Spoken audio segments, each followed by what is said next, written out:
Hello friends, ఈరోజు మనం DSC కానీ టెట్కి కానీ ప్రిపేర్ అవుతూ ఉంటే వాటి గురించి ఈజీగా చదివే టిప్స్ తెలుసుకుందాం. ఇప్పుడు టెట్కి కానీ డిఎస్సికి కానీ మనం మెయిన్ క్రైటీరియా టెక్స్ట్ బుక్స్ చదవడం అన్నమాట. మోస్ట్లీ మనకు ఎలాగూ టైం ఇచ్చారు కాబట్టి ఆ టైంలోపు మనం టెక్స్ట్ బుక్స్ చదువుకుంటే చాలా వరకు అన్ని పాయింట్స్ని కవర్ చేయొచ్చు, మార్క్స్ని గెయిన్ చేయడానికి స్కోప్ ఉంటుంది అన్నమాట.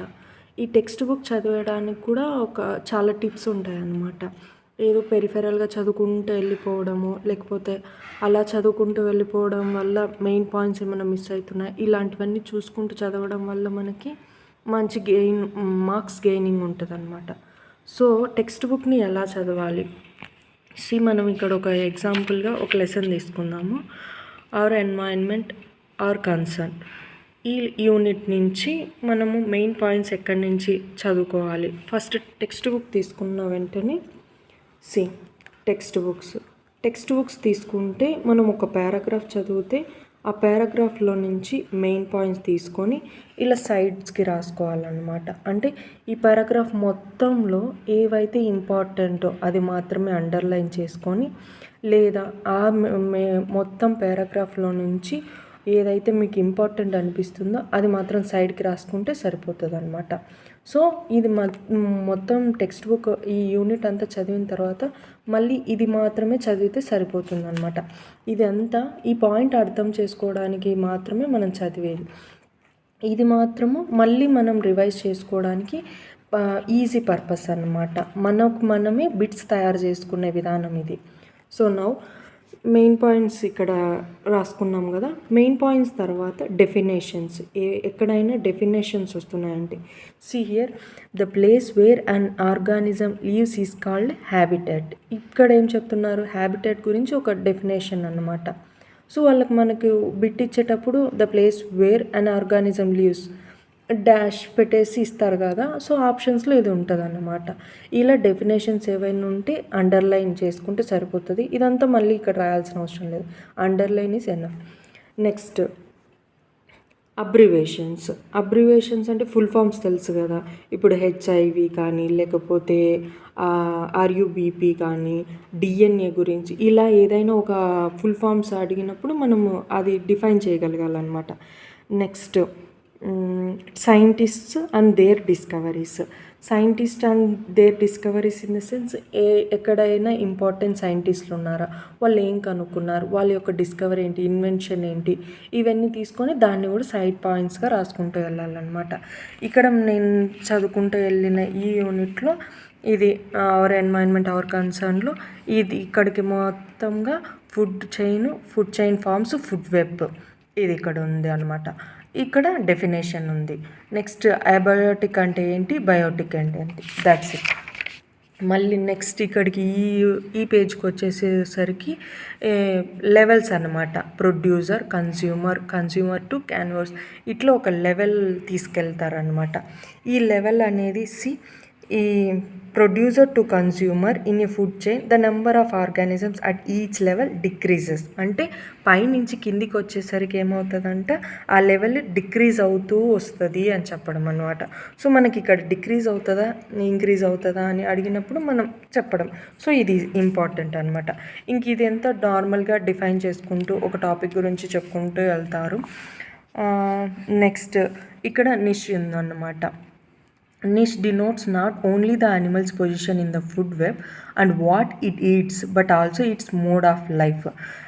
Niche is not an position. ఇక్కడ ఓన్లీ పొజిషన్ గురించే కాదు, where it lives, what it eats, what its mode of life మొత్తంని డిస్క్రైబ్ చేసేది నిష్ అంటే. ఇది ఒక డెఫినేషన్ అనమాట. సో నిష్ అని సైడ్కి రాసుకుంటే మనకు ఊరికే ఈ డెఫినేషన్ అడిగినప్పుడు అది నిష్ అని చెప్పగలగాలి. Next ecological pyramids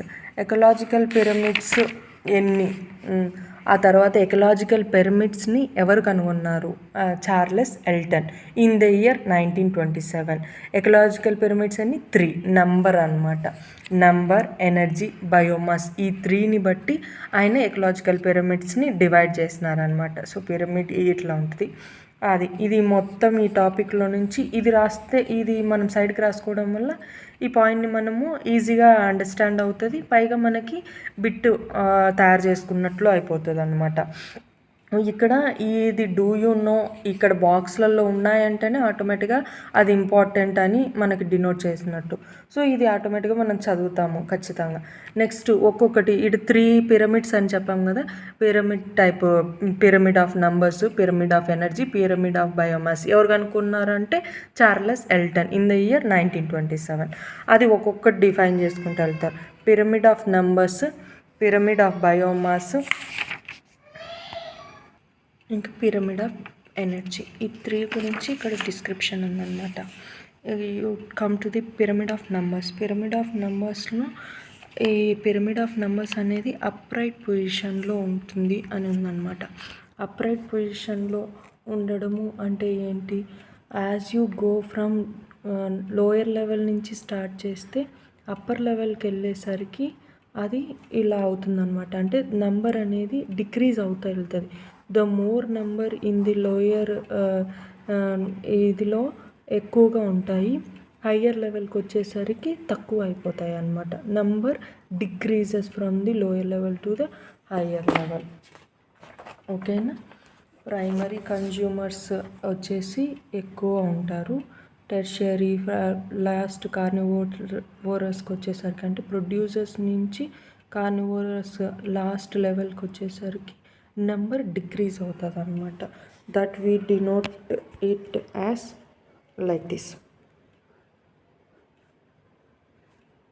number upright అంటాం దీన్ని.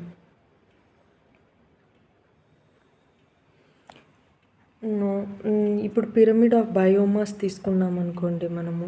పిరమిడ్ ఆఫ్ బయోమాస్లో ఇక్కడ డెఫినేషన్ ఉంది. Biomass is organic material of biological origin that is ultimately derived from the fixation of carbon dioxide by trapping solar energy during photosynthesis.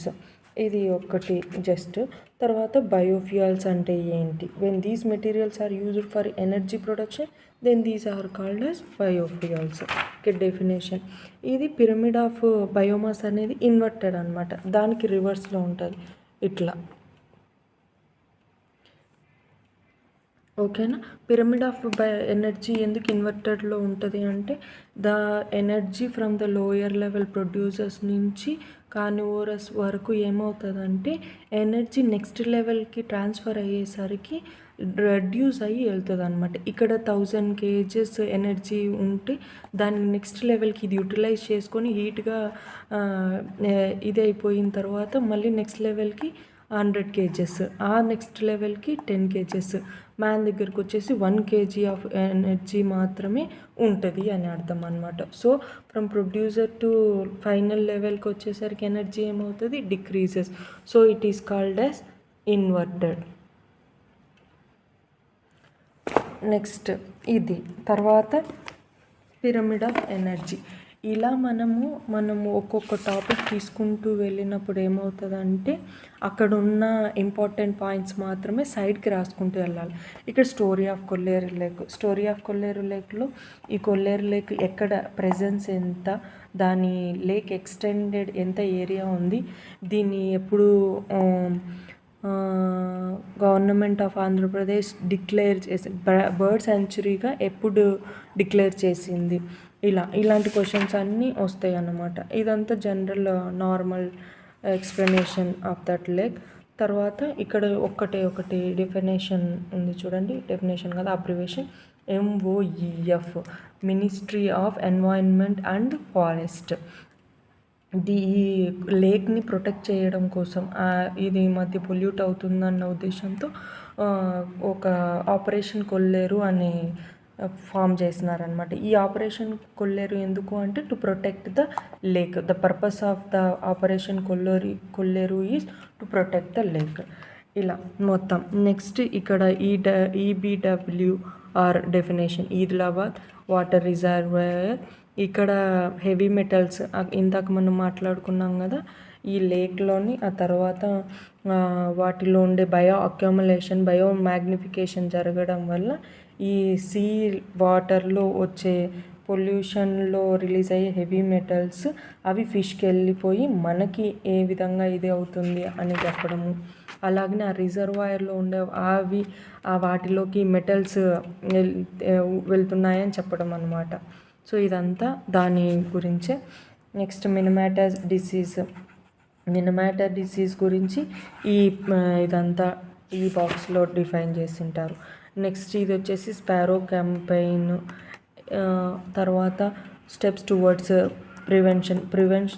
Prevention అంటే వీటన్నిటిని reduce చేయడం కోసం మనం ఏమేమి స్టెప్స్ తీసుకోవాలి ఇలాంటివన్నీ వాటి కోసం జస్ట్ ఈ side headings: rotation of crops, studying the life histories of pest, biological control, sterility, genetic strains, environmental ethics. ఇట్లా పెరిఫెరల్గా మనము చూసుకుంటూ వెళ్ళిపోయినా కూడా ఎక్కడ ఇంపార్టెంట్ పాయింట్స్ అని ఉన్నాయి అని అర్థమైతే చాలన్నమాట. వాటన్నిటి మనం సైడ్ రాసుకుంటాం కాబట్టి ఆటోమేటిక్గా ఇవి చదువుకుంటూ వెళ్ళిపోతాము. టెక్స్ట్ బుక్లో మెయిన్ మనం ఫోకస్ చేయాల్సినవి ఎక్కడున్నాయో అవి అండర్లైన్ చేసుకోవడం, వాటిని సైడ్ రాసుకోవడము. టెక్స్ట్ బుక్ నుంచి దాటి ఏ క్వశ్చన్ తక్కువ కదా, సో మొత్తం ఫోకస్ చేయాల్సింది మన టెక్స్ట్ బుక్ కాబట్టి ఆ టెక్స్ట్ బుక్ని ఎలా చదవాలో తెలుసుకుంటే సరిపోతుంది. సో టెక్స్ట్ బుక్ని ఇలా చదువుకుంటూ వెళ్ళిపోతే మనం మళ్ళీ చూసినప్పుడు చాలా ఈజీగా అనిపిస్తుంది అనమాట. అప్పుడు మార్క్స్ ఎక్కువ స్కోర్ చేయడానికి స్కోప్ ఉంటుంది. Hope you all understand. Thank you. ఈ టిప్స్ మీకు బాగా హెల్ప్ అవుతాయని కోరుకుంటున్నాను. Please like, share and subscribe to my channel.